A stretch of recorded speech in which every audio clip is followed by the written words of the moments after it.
সবাইকে সুপ্রভাত জানিয়ে অনেক দিন বাদে আর কি দীর্ঘদিন বাদে আমি বড় একটা ব্লগ ভিডিও নিয়ে আপনাদের সামনে হাজির হয়েছি। প্রথমত আমি একটা নতুন কাজের সঙ্গে যুক্ত হচ্ছি, যার জন্য খুবই সময় কম পাই।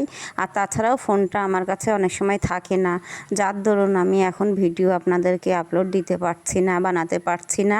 এই জন্যই একটু যোগাযোগ আপনাদের সঙ্গে কম হয়েছে। তো দেখুন, এটা হলো শ্রাবণ মাসের অমাবস্যা।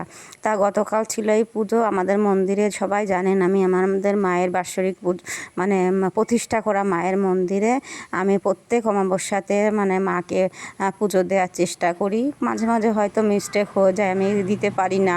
তো দেখুন, আমি সব আমার কর্ম জায়গায় সেরে এসে বাজারঘাট করে এনে স্নান করে সব ফুল ফল ধুয়ে নিয়ে আমি বেরিয়ে পড়েছি যে মন্দিরে। তা মন্দিরে গিয়ে যে প্রথমেই আমি সব ফলগুলো বানাতে শুরু করেছি। কি করব, সময় পাই না এখন।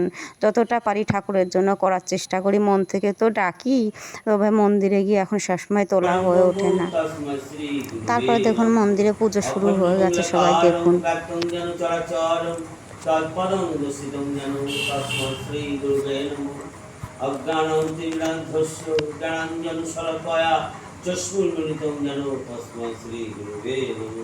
হে কৃষ্ণ করুণা সিন্ধু দীনবন্ধু জগৎপতি গোপীশাম্বিকা কান্ত রাধাকান্ত নমস্তুতে গোপাম্মন্বিতায় চ জগদ্ধিতা কৃষ্ণায় গোবিন্দায় নমো নমো। পাপহং পাপকর্মাহং পাপাত্মা পাপসমভং তাহিমং পুণ্ডিকাস্য সর্ব পাপ হরে হরি। ওম শ্রী হরি ওম শ্রী হরি ওম শ্রী হরি। ওম সচন্দন পুষ্পায় নমঃ সচন্দন বিল্লপত্রায় নমঃ পুষ্পে পুষ্পে মহাপুষ্পে সুপুষ্পে পুষ্পে চয়নে অস্তায় ফট স্বাহা। ওম ঘণ্টায় নমঃ ওম আসনায় নমঃ বৃষ্টি ঋষি সুচরম চন্দ্র পূর্ব দেবতা আসন উপবেশনায় নমঃ। তারপরে দেখুন মন্দিরের পাশে একটা বাচ্চা, ওকে সঙ্গে কোলে নিয়ে মায়ের মন্দিরে পুজো দেওয়া হচ্ছে।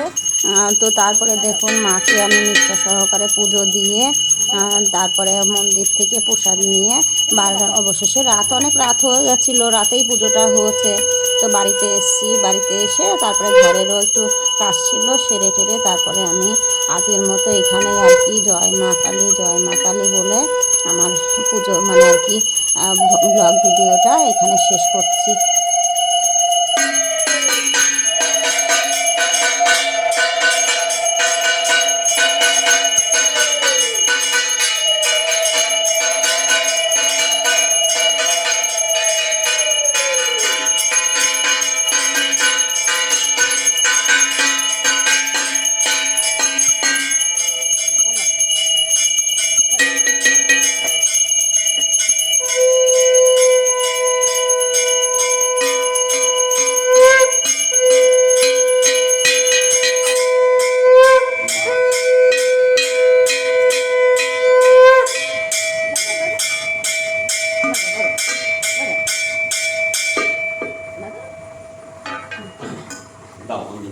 জয় মা, সবাইকে মঙ্গল করো।